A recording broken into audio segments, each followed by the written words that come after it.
Hi, Kimutai here. What I want to do right now is explain a bit more about mediation to give you a feel for what mediation is like and to help you understand how it works, why it is thought of as being very successful,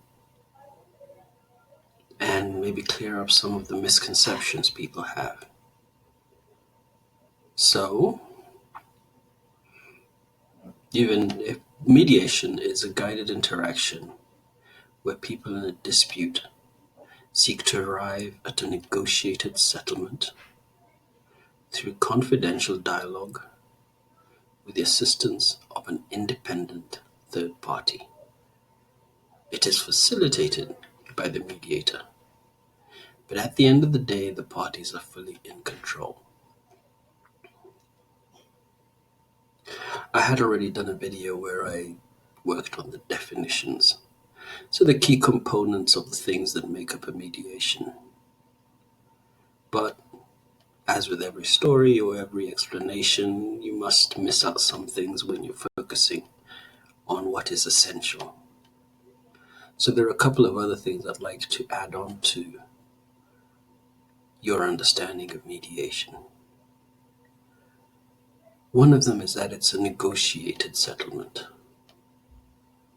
It is not something which is imposed on anybody.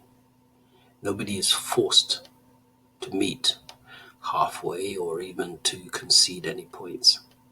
If you at any point during the course of the mediation feel that you are being pushed, then the mediator is not doing a good job. Every party is assumed to have their own autonomy. The independence of the third party is crucial, and they're supposed to be impartial and allow each party the time they need to make their points, to consider whatever they want to consider, and not to rush or push the parties. And the final part, which is the fact that the parties are fully in control, is that a party can leave at any moment they want to. You can leave 5 minutes into it. You can leave at the end of the day just before you sign the contract or settlement agreement, but you are completely at liberty to do that. Mediation is a process of dialogue and understanding. People communicate what they think the problem is, their understanding of what the issue is, the reasons why they think the actual dispute has arisen. And by communicating in such a way that the other person also gets to listen and hear your side of the story, it comprises a dialogue. Too many times we have situations where one person talks, the other person listens, and there is never a meeting of minds.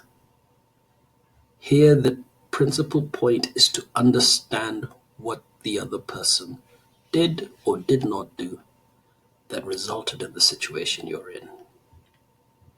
So, it's understanding arises out of dialogue. Sometimes this ends up with mending relationships.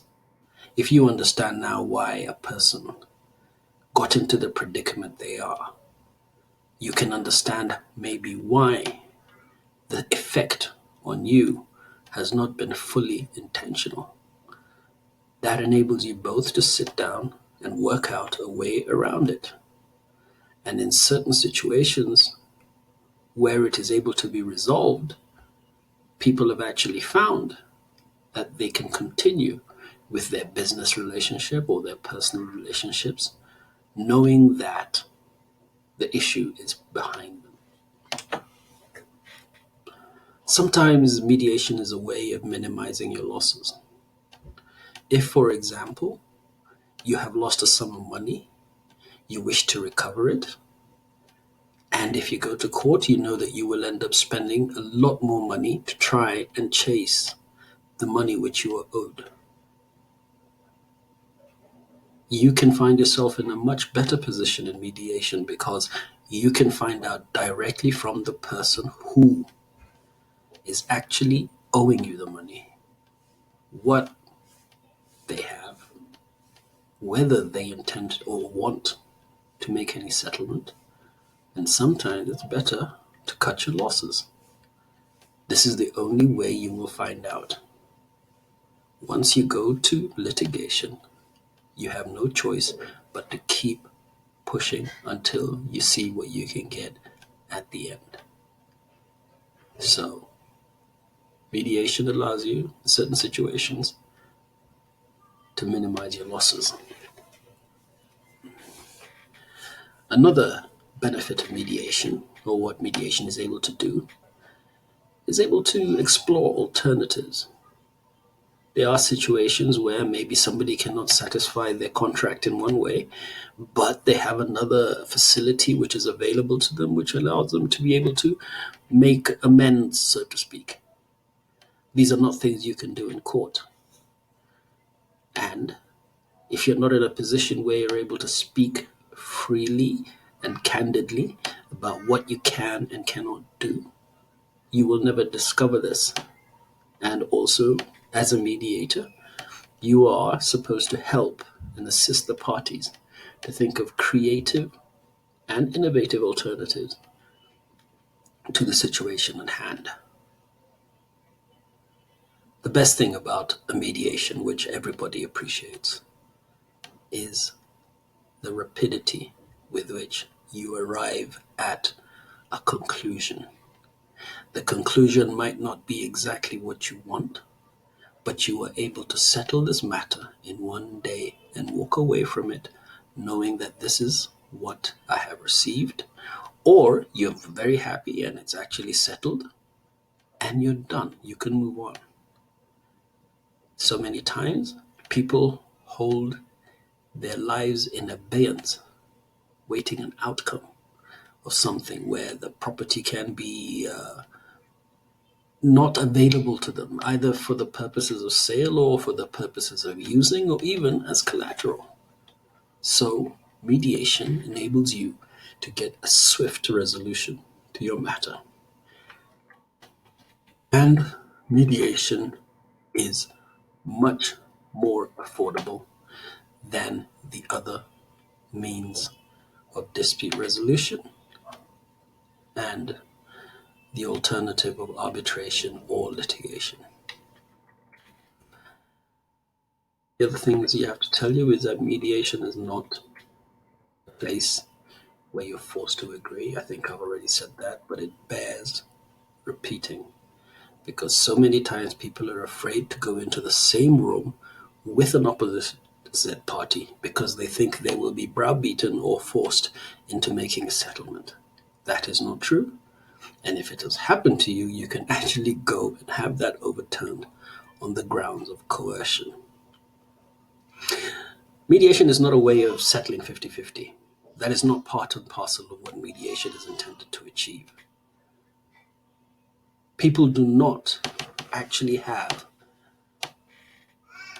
a situation where you say, okay, I owe you 50,000 shillings, why don't we call it 25 and quits? That is not mediation. That it might be negotiation, it can be haggling, it can be anything else, but that is not mediation.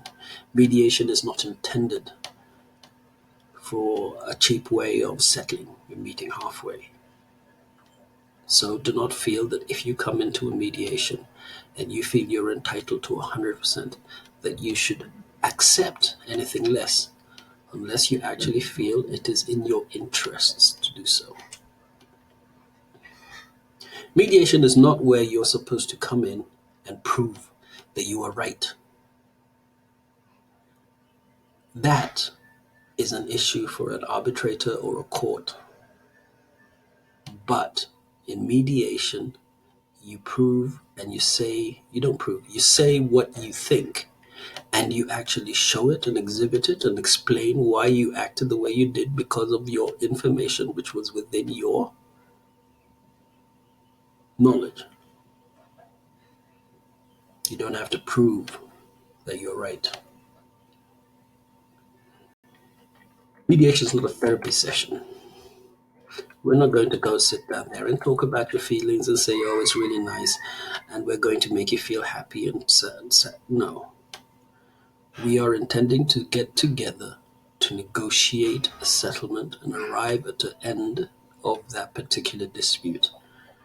We can allow people to express their feelings, but that is on the way to a guided settlement. It is not intended to be a result or an actual outcome.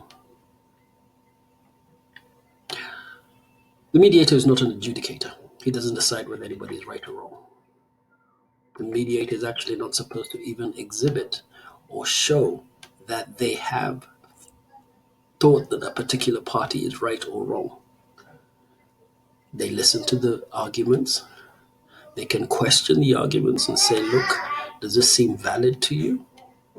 However, it is not the mediator's business, or it is not within their scope to actually decide what is right and what is wrong.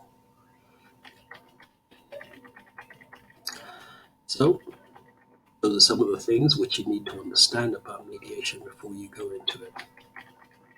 I hope this lends some clarity to what you understand of as mediation, and also puts aside any thoughts that may have arisen or may be floating around that mediation is a system of getting a judgment, or is a system whereby you go and you meet halfway. Mediation is none of those. Thank you.